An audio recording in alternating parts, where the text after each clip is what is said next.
This is a Lamborghini Huracan GT3 from AutoArt, and this is my first 1/18 scale car in the collection, and today we are going to take a look at why this particular car is a definite add to your collection.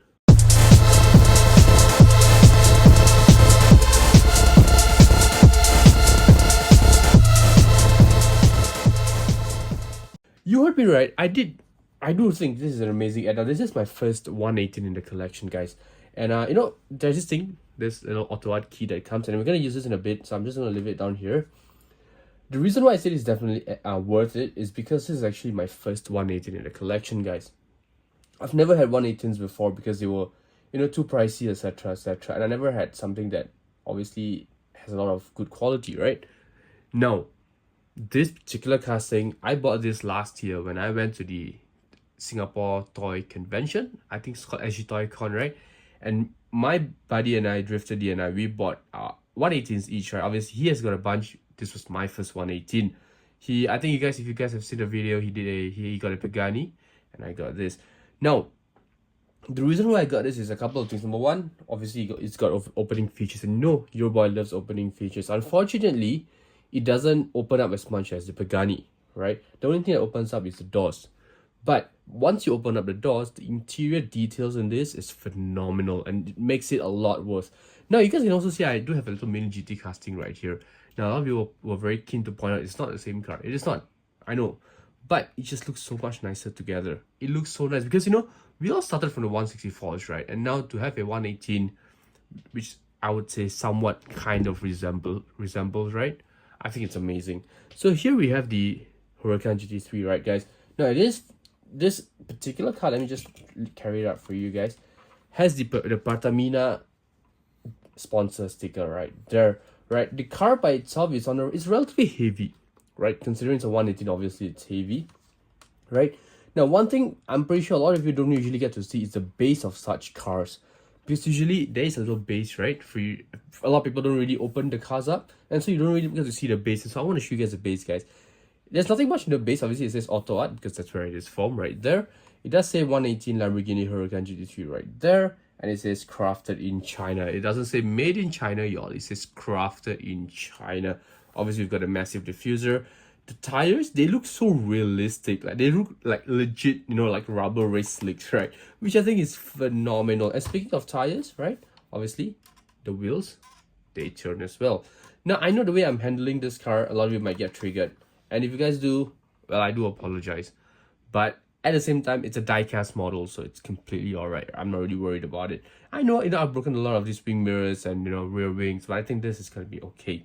Now, in the front of the vehicle, obviously, we've got a Lamborghini logo right there. We've got all the various decals all around the car. The Huracan badging right there as well. Right, we've got black paint on the top of the wind mirror right there. Now, the interior is where it's my favorite, so we will get the interior in a bit. But just all the little details on the hood, the plastic headlight temples, obviously, and then obviously on the left side of the vehicle, 63 right there, Pertamina right there. We've got RdnRacing.com, OMP, Pertamina right, Pertamax right there, Pertamax Racing right there. Now, Pertamina, guys, for those that don't know, as far as my knowledge proceeds, is a fuel company in Indonesia, and they were the ones that sponsored this, right? It's like, your Exxon and the Shell. So the one in Indonesia is called Pertamina. And how I know this is because when I went to Indonesia for a trip, that's how I looked. That's about it, right? And then the rear of the vehicle, here's where it gets obviously a lot more nicer, right? We've got the massive diffuser like I showed you guys before. The center mounted exhaust tips right there, the Lamborghini badging right there, the Pirelli decals right there. Obviously, we've got the plastic headlight temples right there as well, and the massive spoiler. Honestly, this is an amazing casting. I absolutely love this, and I have no reason why. There's no reason why you guys won't love it as well, right? It's a Lamborghini. It's brilliant. It's beautiful casting. The wheels, obviously, they do spin amazingly well, right? If you guys can see the wheels, they have Brembo brakes as well, both sides of the car, right? And now for the best part, which is the interior. So let me just put the car down real quick right there. I'm gonna get this key that obviously AutoArt provides you with. And I'm gonna, I'm just gonna put it right there, and I'm gonna open up the door. The door obviously stays open, which obviously is a great thing, right? Let me just try to open up the other side as well. There you go. Alright, so we have the doors open right there. And just check the interior out. Now, unfortunately, the steering wheel doesn't turn. So as you turn the wheel, the steering wheel don't turn.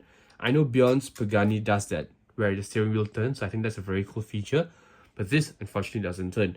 Now, if you guys can look at the interior of the car, check the amount of details of the steering wheel, the center console. It's all just beautifully done. Obviously, the carbon fiber center gauge, if you guys can see as well. Let me just rotate it to this side.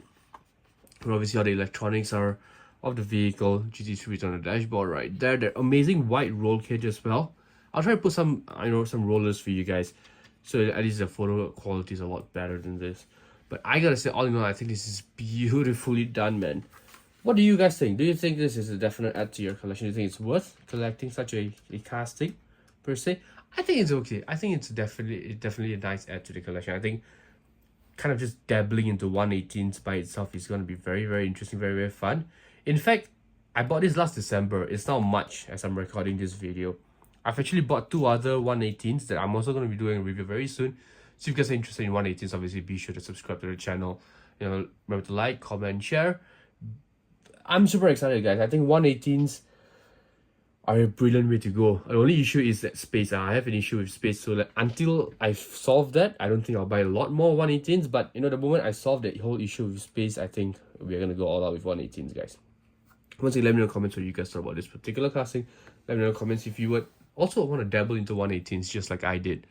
I think it's brilliant. I think it's super exciting, right? The more of details, I know, even in 164s, you guys get a lot of details, but imagine that, but a lot more times details for your 118s. Absolutely beautiful, guys. I am super excited. I'm super loving it.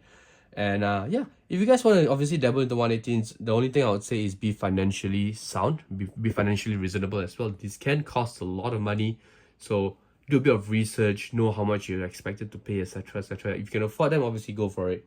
If you can't, 164s are amazing. 124 scales, although not a lot in Singapore, they're also a good skill for you guys to start as well.